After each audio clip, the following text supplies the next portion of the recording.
disciplina Direito Internacional e Contratos Internacionais.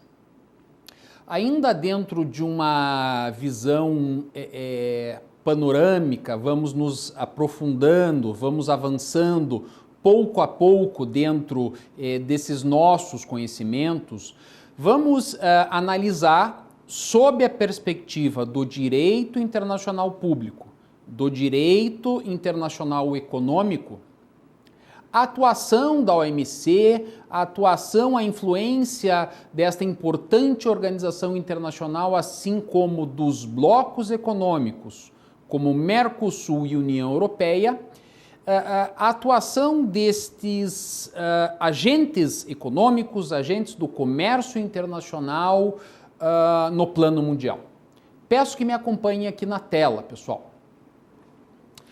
Pois bem, nós podemos verificar aqui, dentro de uma conversa inicial, alguns temas importantes que nós vamos analisar, ou seja, quais são as grandes linhas de raciocínio, os grandes temas a serem enfrentados aqui nesse nosso encontro de hoje.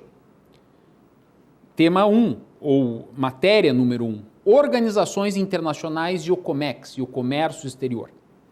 Ao trabalharmos aqui com organizações internacionais e o comércio exterior, nós vamos trabalhar com a OMC, a Organização Mundial do Comércio.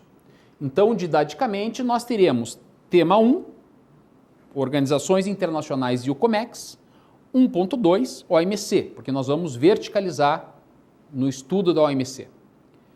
Tema 3, a questão dos blocos econômicos, Mercosul e União Europeia. E daí vamos finalizar com comércio exterior e demais blocos econômicos. Então nós temos aqui comércio exterior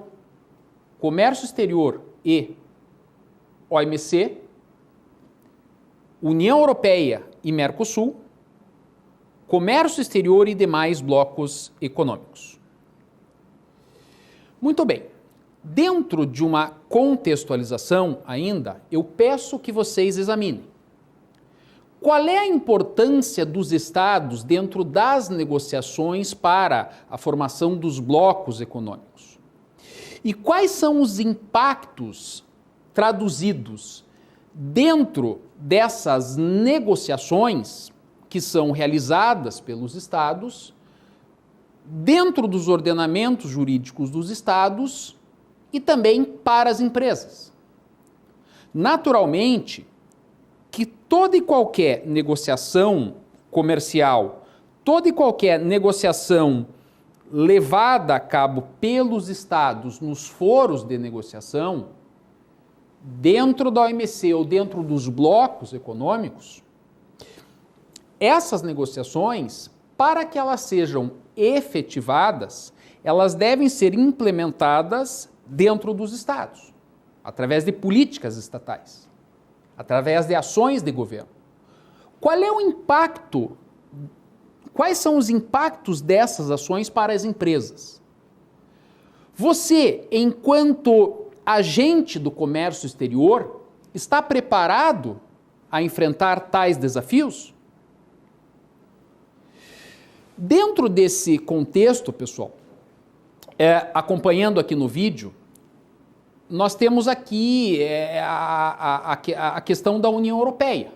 Aqui nós vamos abordar também a temática da União Europeia. Europa não pode ceder aos populismos, garante Juncker.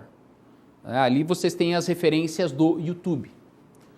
Ou seja, a União Europeia, enquanto bloco econômico em regime de mercado comum e união monetária, até que ponto este projeto de integração ele está apto a avançar, a buscar o seu aprofundamento? Quais são as vantagens e desvantagens aqui do bloco econômico europeu? Até que ponto aqui, é um ponto de questionamento também, um acordo para a formação de uma grande área de livre comércio entre Mercosul e União Europeia é importante. Me acompanhe um pouquinho aqui na tela, pessoal. Então nós temos aqui o fato de que a integração, através desta afirmativa, que a integração ela compreende, ou seja, os blocos econômicos compreendem outros valores do que aqueles valores que sejam meramente econômicos e comerciais, como, por exemplo, uma ameaça de uma ultra-radicalização do extremismo direito, do extremismo da direita dentro dos países da União Europeia, né? A xenofobia contra os imigrantes. E, naturalmente, todas essas questões também vão repercutir dentro do comércio internacional.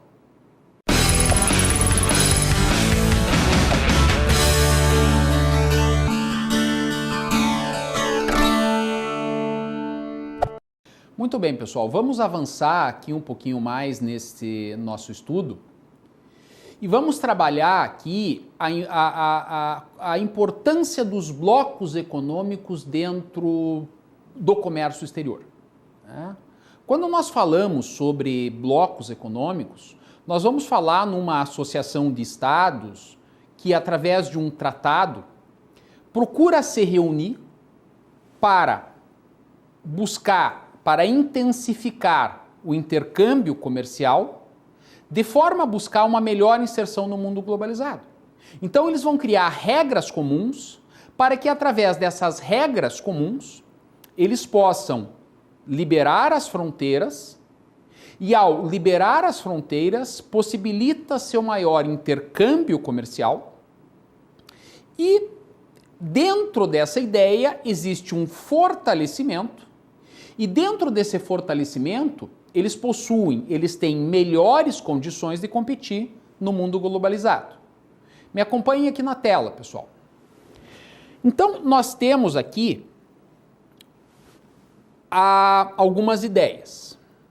A ideia do comércio internacional e a atuação dos estados. Um questionamento para você, meu caro aluno. O que é mais fácil?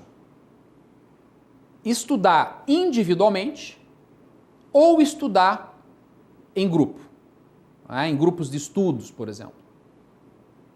Muitas vezes, o aluno que está, ou você que faz essa matéria à distância, dúvidas surgem naturalmente. Aí você tem a figura do tutor, a figura dos colegas. Naturalmente, a partir do momento que vocês se reúnem, à distância ou presencialmente, e tiram as dúvidas, o resultado do estudo, o resultado da pesquisa é melhor. Pois bem, onde é que eu quero chegar com esse pequeno raciocínio? O que é melhor para o Estado? Se inserir de forma isolada no mundo globalizado ou buscar alianças, buscar acordos comerciais para, de melhor forma, competir no mundo globalizado. É claro que aqui, naturalmente, nós não podemos falar das grandes potências, como os Estados Unidos, que cada vez mais e mais adotam políticas unilateralistas, políticas unilaterais para fechar o comércio. Acompanhe comigo aqui na tela, pessoal. Então, naturalmente, que dentro dessa ideia do comércio internacional e a atuação dos estados, nenhum estado hoje tem condições de viver isoladamente. É aquela velha ideia, a união faz a força. Então os estados, eles devem se associar dentro das organizações internacionais, dentro de blocos econômicos, para fomentarem o comércio, né? O comércio ainda é o grande motor, é a grande mola propulsora do desenvolvimento dos estados, do crescimento dos estados. E dentro de um recorte histórico, pessoal, me acompanhem aqui na tela, nós temos Bretton Woods, os acordos de Bretton Woods de 1944. Os acordos de Bretton Woods de 1944, vamos citar pontualmente aqui, foram aqueles acordos realizados quase no final da Segunda Guerra Mundial, liderados pelos Estados Unidos da América, cujos resultados tiveram por objetivo estabelecer o novo tripé da economia mundial, a criação do FMI, Fundo Monetário Internacional, o Banco Mundial e a OIC, a Organização Internacional do Comércio. Organização Internacional do Comércio, que não foi adiante porque os Estados Unidos não ratificaram a Carta de Havana. Então, dentro desse contexto, vigorou de 1947 até 1994 o GATT 47. Dentro do GATT 47, GATT quer dizer Acordo Geral de Comércio e Tarifas. Os estados, dentro das rodadas de negociação, eles se reuniam dentro das rodadas de negociação ou conferências ministeriais e realizavam tratativas para promover a livre circulação de mercadorias, ou seja, políticas comuns voltadas à redução de barreiras tarifárias, tributos, para promover a livre circulação de mercadorias. No ano de 1986, com a rodada Uruguai, deu-se início aqui ao processo para a criação da OMC, Organização Mundial do Comércio. A OMC, ela foi criada no ano de 1994, ao final da rodada Uruguai, em Marrakech, e, portanto, o direito internacional econômico passou a contar com a primeira organização internacional de caráter multilateral com competência para adotar políticas voltadas à liberalização do comércio. Dentro desse contexto, acompanhem comigo aqui na tela, pessoal, nós temos a última ideia, que são os blocos econômicos. Ou seja, dentro dessa grande ideia que é a OMC, a Organização Mundial do Comércio, em que todos os estados negociam com todos os estados em condições de igualdade, né? Vejam aqui essa bandeira aqui, como se representada fosse a OMC.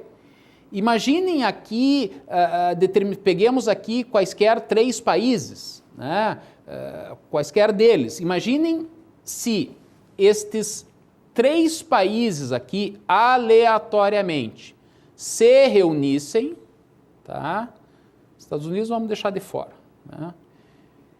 Se esses países se reunissem de forma a que houvesse a concessão recíproca de vantagens, né, sem que essas vantagens viessem a ser estendidas aos demais países membros da OMC.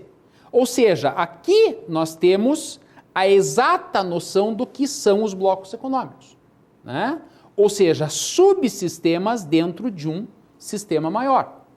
Então, o que nós temos representado aqui, pessoal, é justamente os blocos econômicos. Os blocos econômicos, eles entram como uma estratégia para que os estados possam se inserir no mundo globalizado, em que eles buscam, dentro desta associação, a concessão de vantagens, sem que essas vantagens elas são dadas somente aos estados que fazem parte do clube, do bloco econômico, sem que essas vantagens sejam estendidas aos demais países membros da OMC.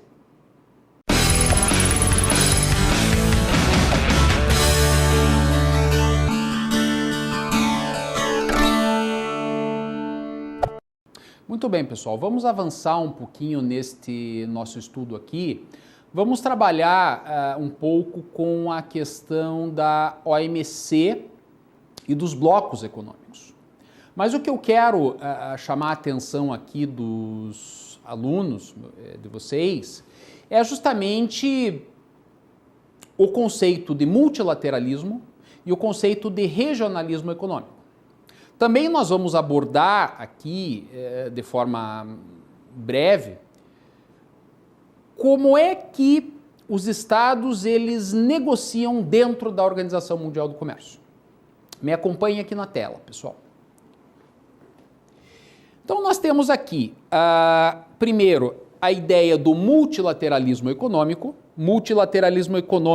que naturalmente é um princípio básico, é um princípio basilar previsto dentro da OMC, previsto dentro da Organização Mundial do Comércio. E nós temos uma outra ideia, a ideia das conferências ministeriais ou das rodadas de negociação. Muito bem. Conforme vocês se lembram, nós trabalhamos na aula passada, trouxemos algumas noções sobre a formação dos blocos econômicos. E dentro dessa ideia da formação dos blocos econômicos, eu trouxe para vocês a ideia do regionalismo econômico. Ou seja, os estados se integram porque eles buscam uma melhor inserção no mundo globalizado. Pois bem, regionalismo econômico, que representa a ideia dos blocos econômicos, se complementa à ideia do multilateralismo econômico.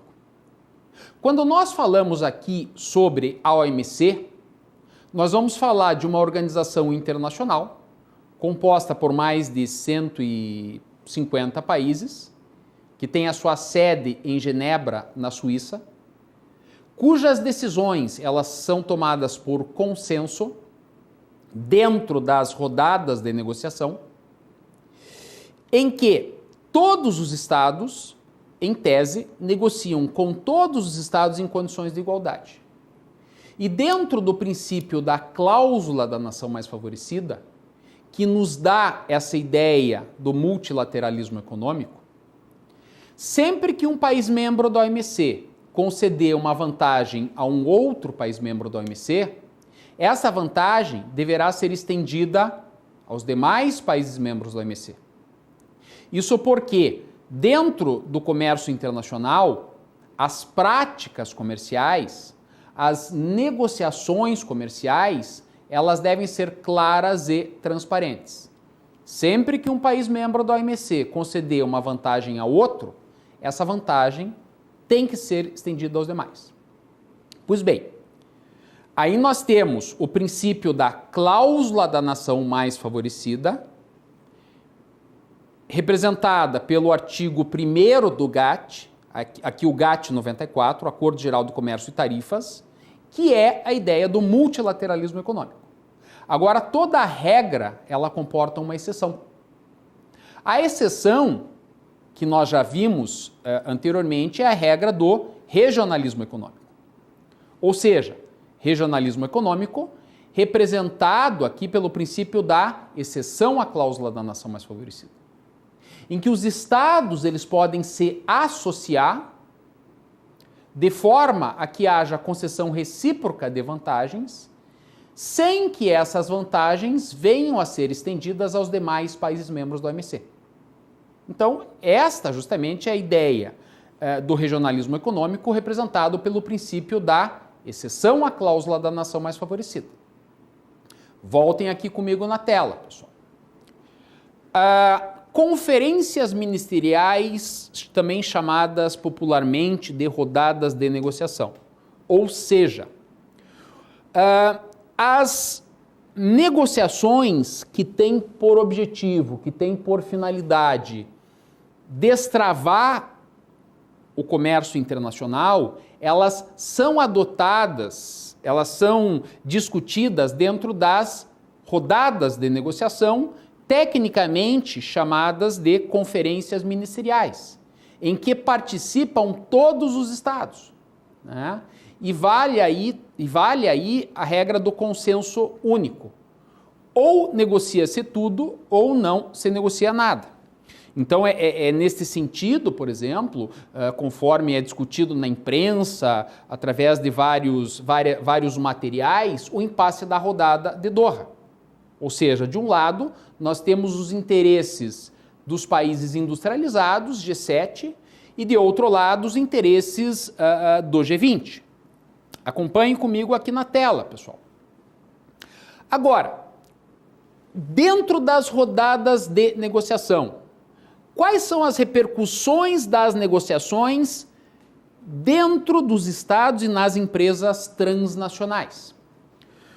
Observem, pessoal, que toda e qualquer negociação adotada pelos estados dentro das conferências ministeriais, isso vai levar ou pode levar à elaboração de um acordo, pode levar à elaboração de um tratado.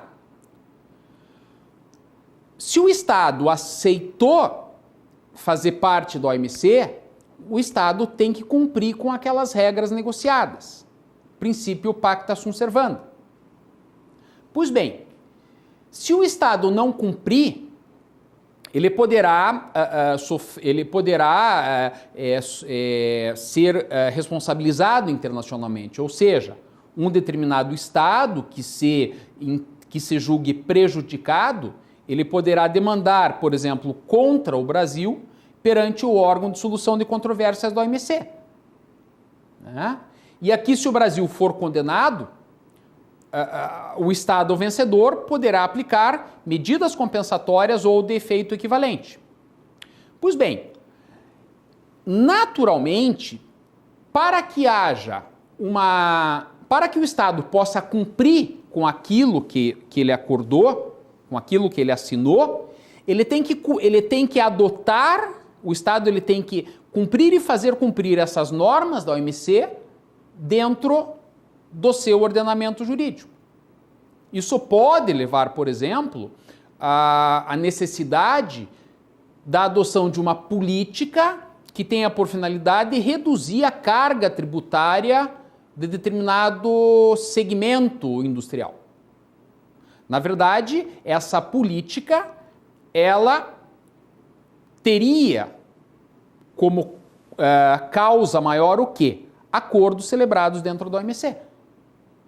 A onda das privatizações, conforme nós sabemos. Ou seja, lá no final, lá na década de 90 do século passado, nós tivemos a quebra do monopólio, as privatizações da telefonia, por exemplo. A OMC, ela prevê o quê? Ela prevê, dentro de um mercado livre, a livre prestação de serviços. Então, neste sentido, o Estado ele não pode mais atuar como detentor, como monopolista de determinados setores da economia, a não ser aqueles que sejam estratégicos. E isso, naturalmente, vai repercutir dentro do Estado e dentro das empresas.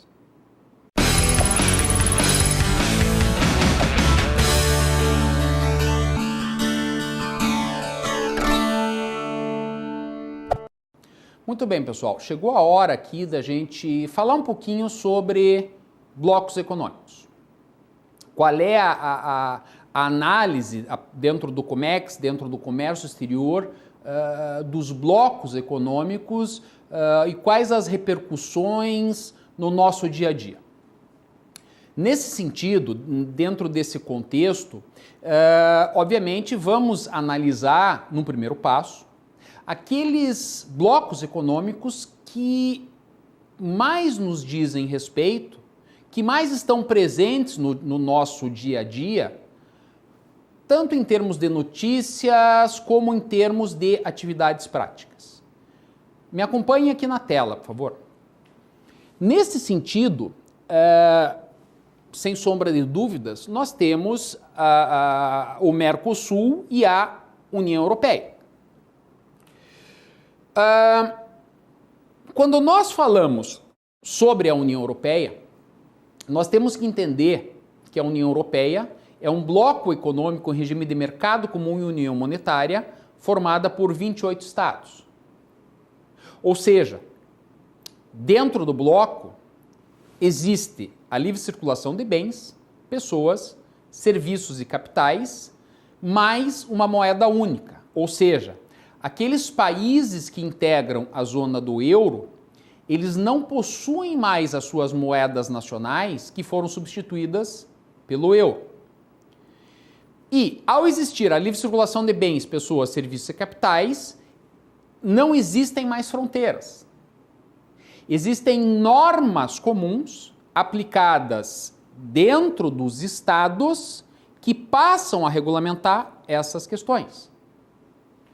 Então, A União Europeia é um exemplo vivo, por exemplo, de como um mercado comum ele funciona, de como essas políticas negociadas pelos estados, elas vão interferir no dia a dia do nacional de um dos estados membros do bloco, né, do consumidor, do empresário, do operador de comércio.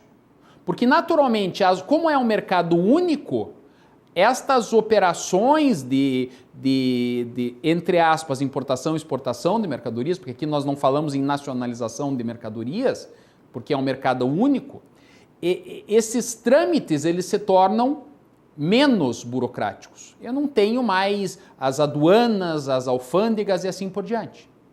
Tá? Eu tenho um mercado único. Então, essa é a ideia. Acompanhem comigo aqui na tela, pessoal.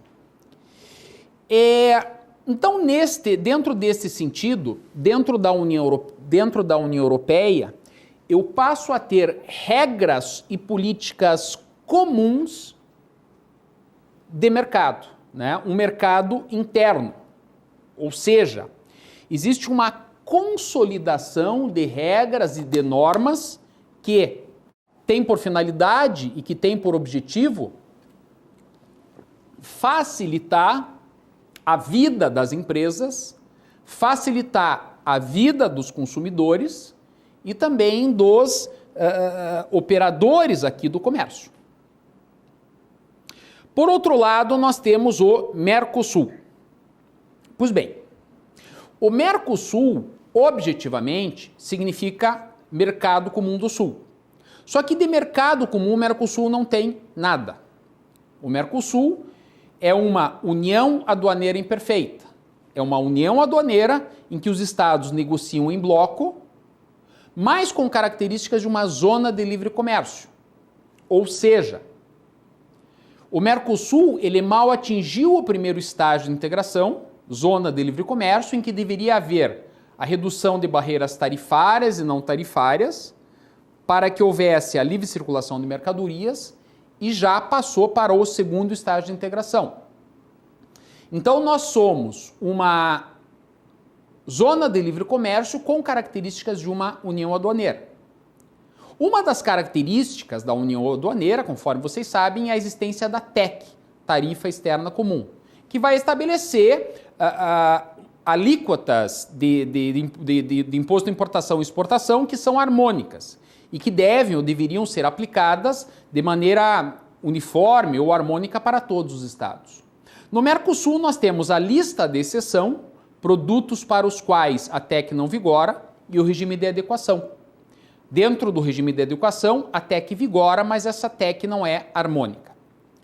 Isto faz do Mercosul uma união aduaneira imperfeita, né? O Mercosul, que foi criado pelo Tratado de Assunção, de 1991, e o protocolo de Ouro Preto, ele marcou essa etapa de transição entre zona de livre comércio e união aduaneira. O Mercosul, muito embora ele tenha essas diferenças, essas inconsistências, ele é um projeto econômico estratégico.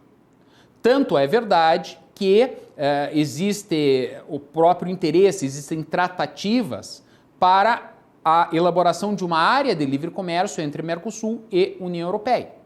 Acompanhe aqui comigo na tela, pessoal. Mercosul, políticas de mercado e a balança comercial.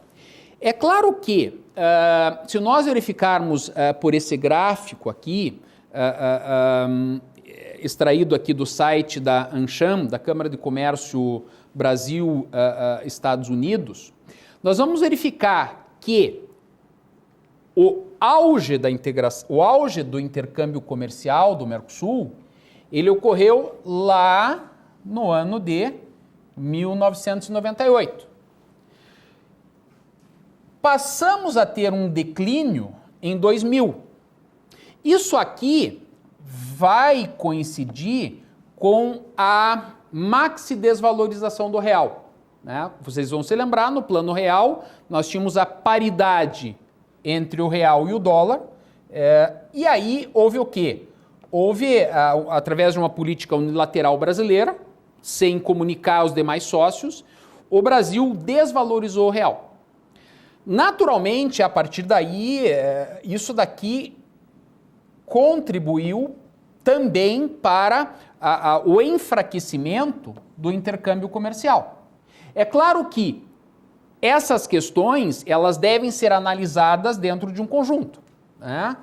Se nós pegarmos 98, nós temos ápice da globalização. 1994 é criada a OMC. Em 2001, nós tivemos o quê? Atentados ao World Trade Center. Ou seja, os estados, eles passaram a se preocupar mais com questões referentes à segurança. Então, sempre que nós analisamos, pessoal, ao analisarmos aqui as questões que envolvem balança comercial, intercâmbio entre países, troca de mercadorias, é claro que nós temos que analisar os números. Mas nós temos que analisar também o que, além das questões jurídicas? O contexto social, o contexto histórico, a realidade mundo.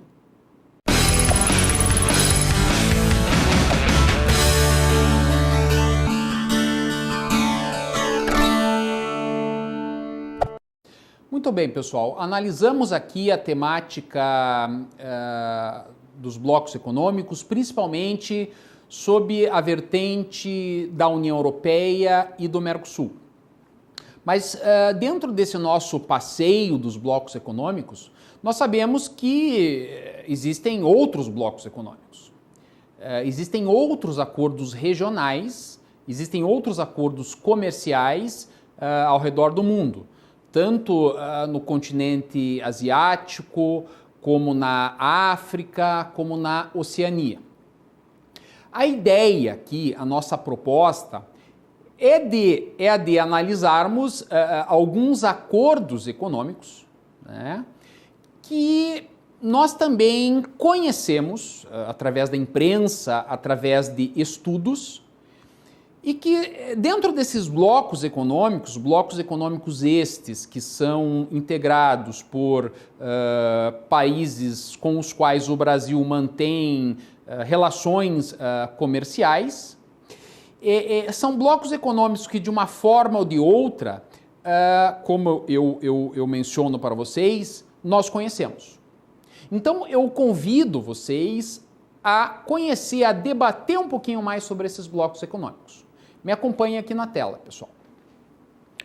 O primeiro deles que nós temos aqui é o chamado NAFTA, né? O NAFTA, ele é um bloco econômico criado lá na década de 90 do século passado e é um bloco econômico criado aqui nos moldes dos interesses norte-americanos.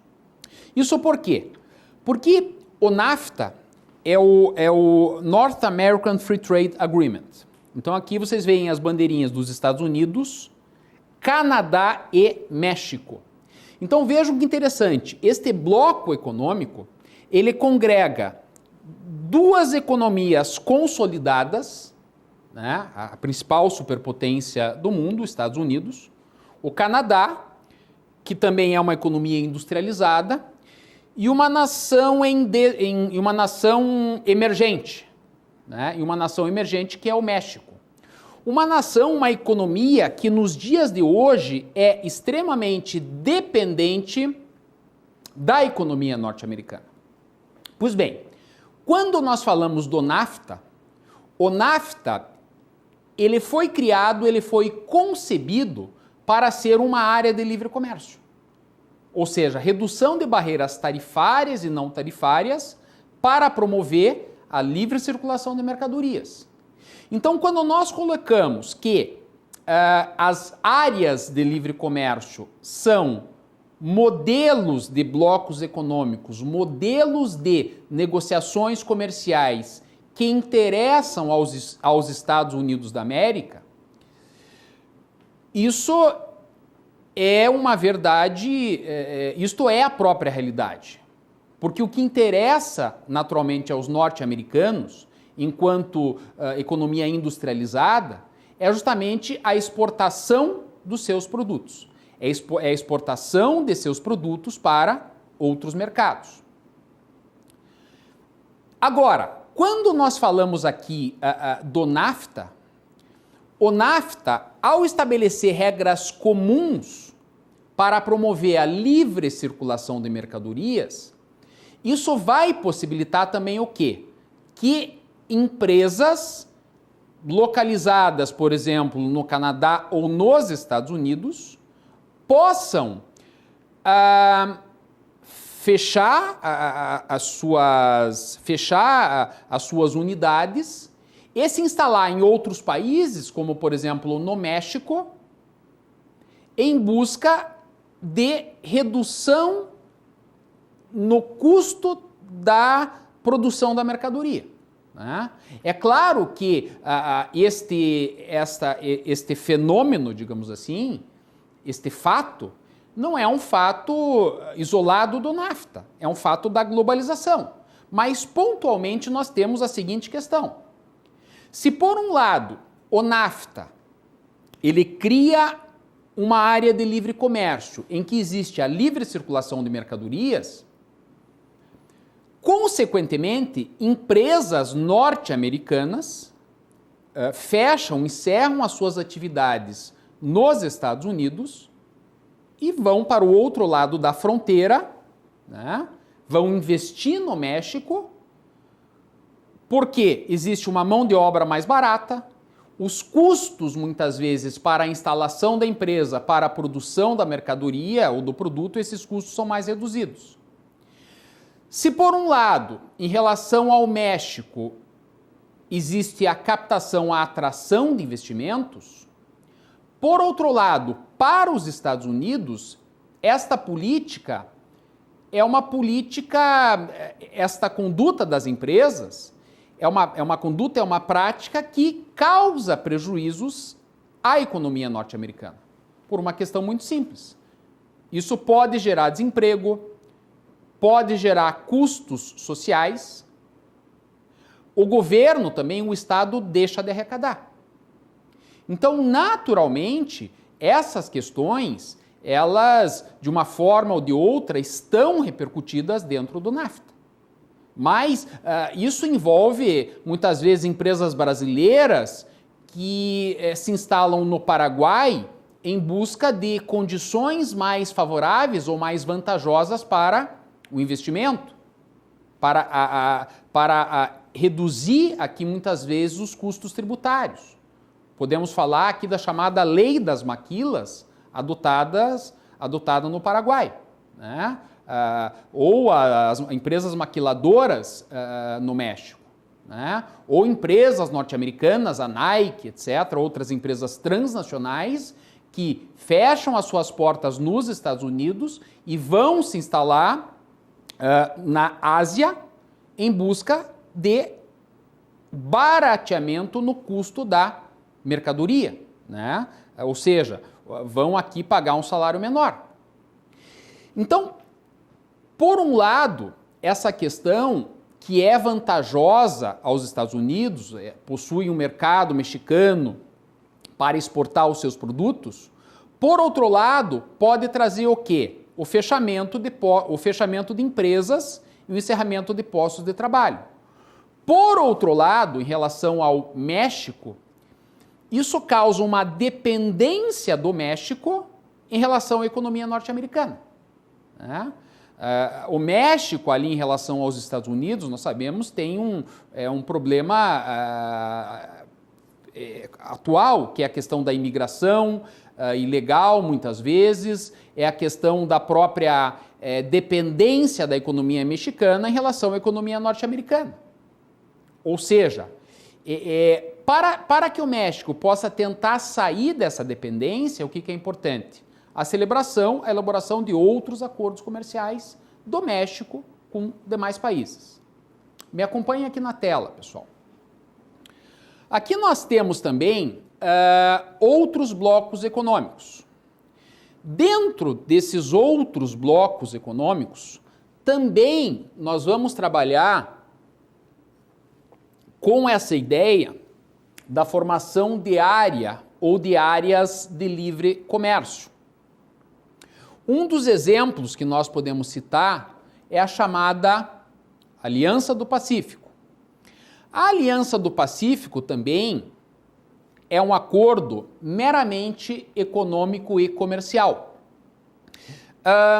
Quando nós falamos aqui sobre a Aliança do Pacífico, observem no mapa, observem que interessante, o Brasil não faz parte aqui da Aliança do Pacífico, né? O Brasil, ele está fora aqui do acordo, né? Quando nós falamos da Aliança do Pacífico, então, nós vamos trabalhar com a existência de países membros, nós vamos falar da existência de países que efetivamente integram a Aliança do Pacífico ou fazem parte da Aliança do Pacífico como membros permanentes e também países observadores. Ao trabalharmos aqui com os países observadores que participam da Aliança do Pacífico, e aqui nós temos vários, né? Alguns países da Ásia, da Oceania, da Europa. Ao trabalharmos com esta ideia de um regionalismo aberto, o que se busca com a Aliança do Pacífico é fomentar, ou seja, é incentivar o comércio, a troca ou o intercâmbio comercial com a Ásia, tá? É justamente com os países asiáticos. Vejam aqui que interessante, né? Nós temos aqui a figura da República Popular da China, ou seja, um grande mercado, né, que negocia aqui a fazer parte ou não da Aliança do Pacífico. Muito bem. Dentro dessa ideia aqui, pessoal, que nós temos ainda de um regionalismo aberto, nós podemos trabalhar aqui também com o Acordo Transpacífico. O Acordo Transpacífico, ele foi concebido inicialmente dentro do governo anterior, dentro do governo do Obama, como uma tentativa, como uma estratégia para fazer frente ao gigante chinês, para fazer frente aqui à economia chinesa. Então vejam que deste acordo transpacífico, né, nós vamos ter o Chile, Estados Unidos, México, Canadá, Peru, países da Ásia aqui, países da Oceania e assim por diante. Pois bem, é claro que o acordo transpacífico, né, com mudanças de governo nos Estados Unidos, este acordo, assim como outros acordos, eles podem ser questionados. Como esses acordos eles são elaborados pelos estados e essas políticas são políticas de governo, se tem um governo protecionista, esse governo protecionista, isso pode acontecer nos Estados Unidos, no Brasil, nós temos o exemplo da União Europeia, né, em que o Reino Unido votou pela saída da União Europeia. Vejam que os processos de integração, os blocos econômicos, eles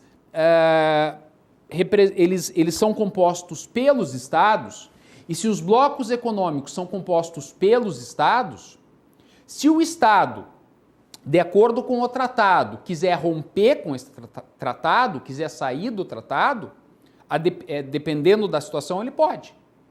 E isso, naturalmente, pode levar a um retrocesso, pode levar a um impasse naquele acordo econômico, em relação ao futuro daquele bloco econômico, ou no caso, voltemos à tela aqui, do Acordo Transpacífico, né? Se nós imaginarmos ou imaginássemos aqui a saída dos Estados Unidos, este acordo provavelmente estaria fadado ao fracasso, né? Ou seja, este acordo não iria para frente. Vejam que,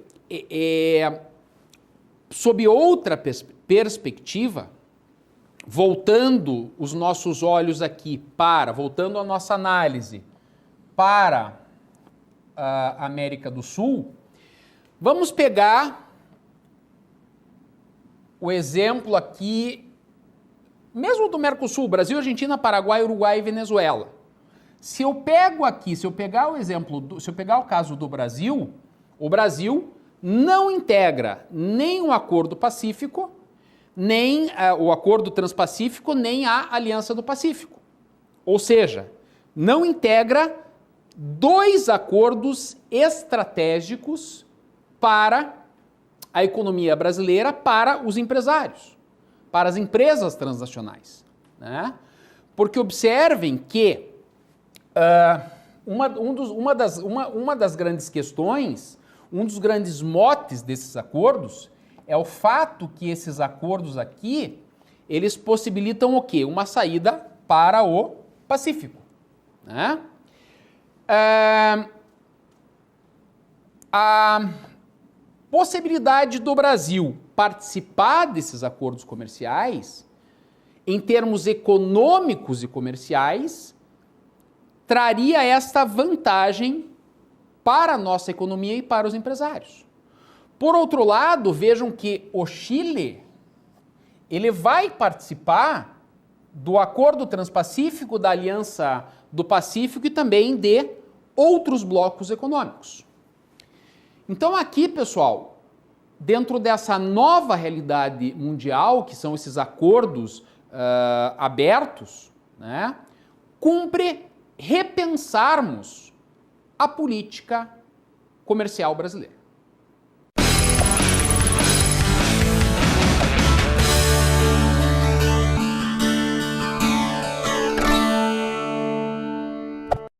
Muito bem, pessoal. Uma vez examinados aqui os pressupostos teóricos e práticos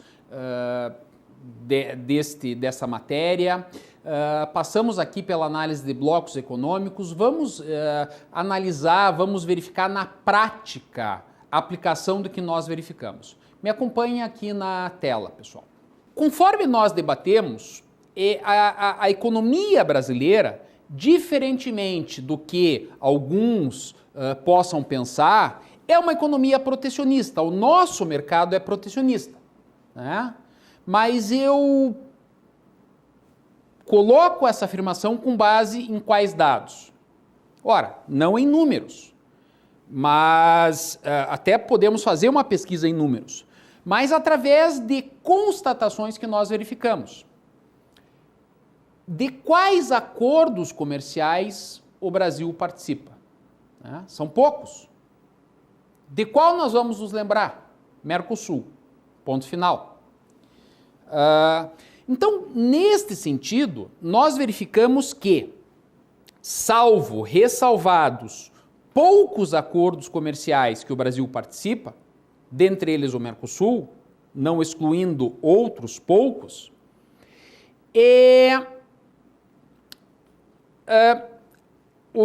a nossa política exterior brasileira, ela ainda é muito tímida no que diz respeito às negociações com outros países para a participação em blocos econômicos, né? Vejam o exemplo da Aliança do Pacífico e do Acordo Transpacífico.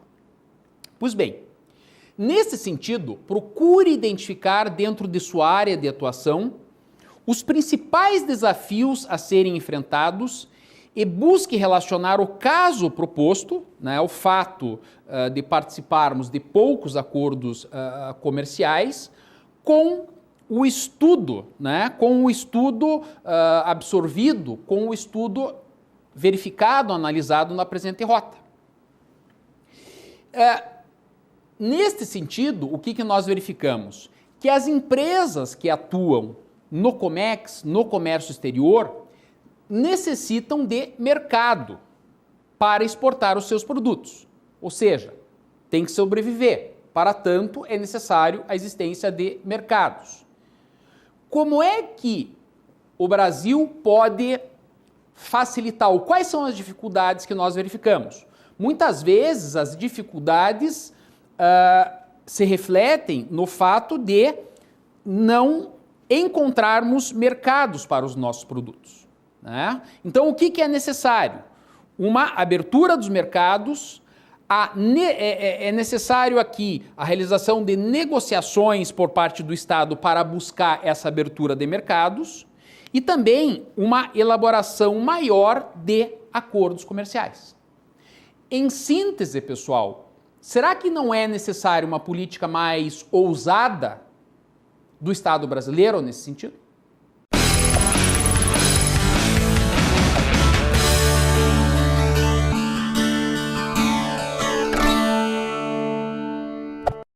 Muito bem, pessoal. Desafio dado é desafio que deve ser cumprido. Enquanto vocês pensam aí nas alternativas que devem ser adotadas ou que podem ser adotadas por você enquanto gestor, vamos relembrar um pouquinho aqui o que nós estudamos. Me acompanhe aqui na tela, pessoal. Analisamos aqui o papel desempenhado pela Organização Mundial do Comércio, qual é a importância da Organização Mundial do Comércio dentro desse contexto, né, enquanto organização mundial de caráter multilateral. Qual é o papel desempenhado pelos blocos econômicos como estratégia para buscar uma melhor inserção no mundo globalizado. Aqui entram também as ideias do multilateralismo econômico e do regionalismo econômico. E também é importante trabalharmos com os blocos econômicos na prática. Blocos econômicos que nos dizem respeito. Mercosul, também chamado de Mercado Comum do Sul, né? Mas o Mercosul ele não é um mercado comum. O Mercosul ele é uma união aduaneira imperfeita. Ora, ele se comporta como zona de livre comércio, ora como união aduaneira, em virtude da TEC, uma TEC que não é harmônica, né?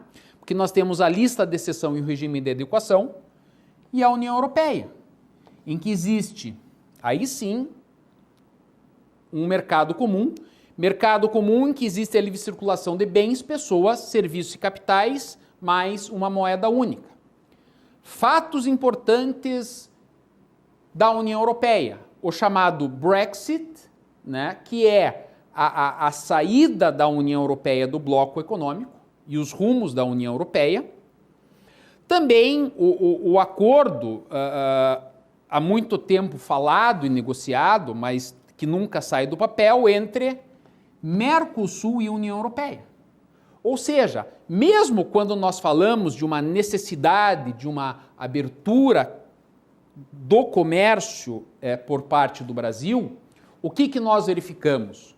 Ainda que seja necessária uma política mais agressiva, muitas vezes é difícil a compatibilização de interesses. Ou seja, compatibilizar os interesses do Brasil com os interesses dos demais países, né? Porque, caso contrário, isso pode nos levar ao exemplo do México. E também, para finalizar, nós abordamos os demais blocos econômicos, o Acordo Transpacífico e a Aliança do Pacífico, e esta ideia de um regionalismo aberto.